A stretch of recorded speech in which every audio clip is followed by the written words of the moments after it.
next honoree is somebody very, very dear to me. I tell you, in the decade of the 70s, there were 27 teams in the National Football League. And then there were the Pittsburgh Steelers. The Steel Curtain. I wonder how many of you realize the greatness of this man.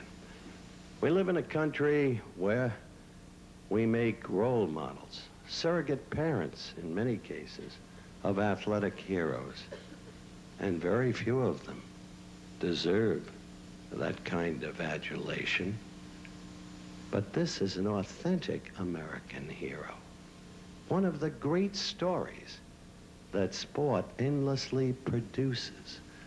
And one of the great stories that has caused one of our honorees here tonight, Frank DeFord, to not be just a sports writer, but a man who writes of people in sport with a strength and a drama and an understanding that comes from the fullness of his own life. And Rocky Bleier is one of those people. Number 20, Pittsburgh Steelers. Oh, sure, Franco Harris was great. Made the immaculate reception. But without the blocking of Rocky Bleier, Harris was nothing. And the whole damn team knew it. Once a captain of the Notre Dame Fighting Irish football team, Rocky Bleier fought for a place on the Pittsburgh Steelers team. He wasn't drafted high in the pro selections, but he was drafted, and that's all that mattered to him. He didn't have the chance to prove himself as a rookie because that year he was drafted for combat duty in Vietnam. He was wounded, crippled by grenades and enemy rifles. All the doctors believed he would never play football again.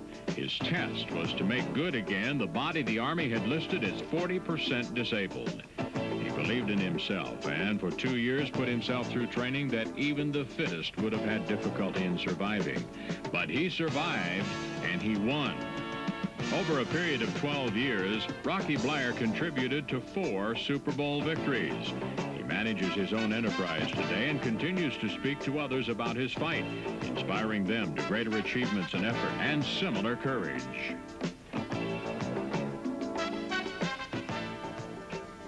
Number 20. Remember the television?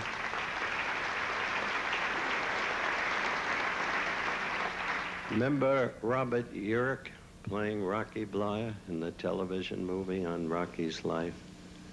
It was one of the great moments of my life when I had the privilege of sitting in the Monday Night Football booth and talking about Rocky Bleier.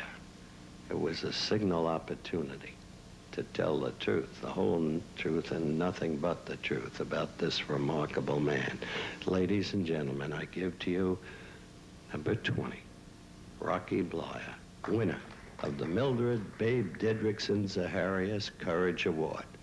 To present the award, Mr. Kenneth Johnson, President of Capital Broadcasting.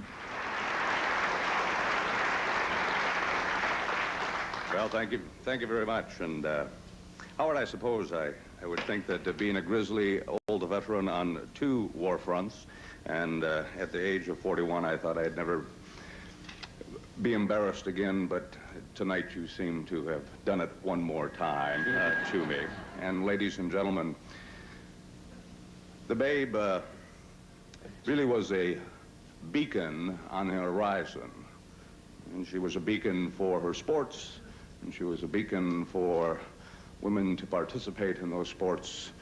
But more importantly, for all of us, she was a beacon to show us that dreams can be achieved and that adversity can be overcome. As one of her disciples, I want to thank you for that. But also I want to thank United States Sports Academy, the American Sports Art Museum and Archives, but more importantly, all of you to allow their dreams to come true. Thank you very much for that.